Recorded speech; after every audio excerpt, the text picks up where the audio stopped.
Yeah, I think it'll be right up there. I think the added factor that it's a 5-test series and it's going to be a bit more grueling. I think if you win a series against India in any part of the world, you know you've earned it. So I think it's definitely it's right up there.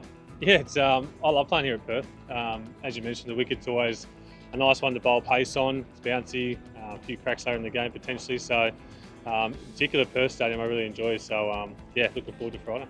Yeah, very determined. I know there's a lot of guys in the shed that have never beaten India in a Test series. Obviously, we've beaten them in the World Test Championship in England, but yeah, there's only a couple of us from that series where we won 2-0 way back in 2014, I think it was. So yeah, everyone's really determined. It's sort of one that we need to tick off, I think, as a group in particular. Yeah, they've obviously got a big squad here. A few injuries, I think, in the last few days, and Rowett's obviously missing the first Test. So yeah, there's a few little unknowns in the batting order, I guess. So we sort of had to go through a few players there in the bowlers meeting, and I guess we'll find out on Friday who's playing. Yeah, I'm pretty happy that Pooj isn't here. He's obviously one that bats time, makes you really earn his wicket every time. Has done really well in Australia on all these tours. So yeah, I mean, there's always young, fresh guys coming into the Indian team that they're under so much pressure to perform in the Indian team with so many guys nipping at their heels all the time. So whoever they pick in that 11 they're unbelievable players. So yeah, it doesn't really matter who they pick. They're all great players.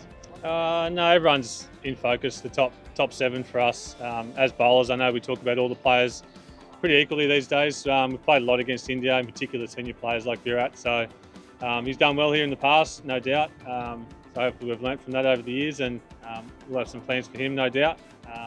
That doesn't often stray away from top of off. So we'll stick to that as best we can in these conditions. Hope there's a little bit there for us. But yeah, other guys such as Bumrah and Richard, they're quality players who need some time to analyse. Yeah, I think for players like that, you've always got the plan A, which is the top of off stuff, traditional Test match bowling, and then you've got plan B and C if things go south and Richard gets on a roll. So there's always sort of 1 or 2 players in each team that bat like that. I think we've seen England do it in recent times, and we've got Travis Head, Mitch Marsh, similar type players. So we'll have some plans up our sleeve, but yeah, you probably go away from that and it falls into some one-day cricket sort of fields and bowling and trying to get him up the other end, all that sort of stuff. So yeah, I think we'll see a lot of different plans this year, this series.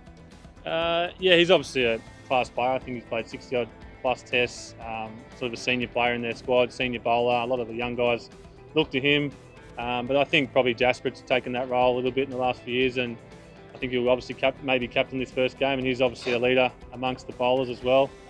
So a few of them look up to him, and yeah, he's obviously going to be missed. But I think again the depth and talent that India have across the board in all facets of the game is unbelievable. Yeah, I enjoy starting over here. I think the conditions suit us. We're probably more used to it with that bounce and pace. India have obviously they've been here for a while now and played some sort of inter-squad games at the Wacker and different things. So they'll be ready, no doubt. So, but yeah, I enjoy starting here.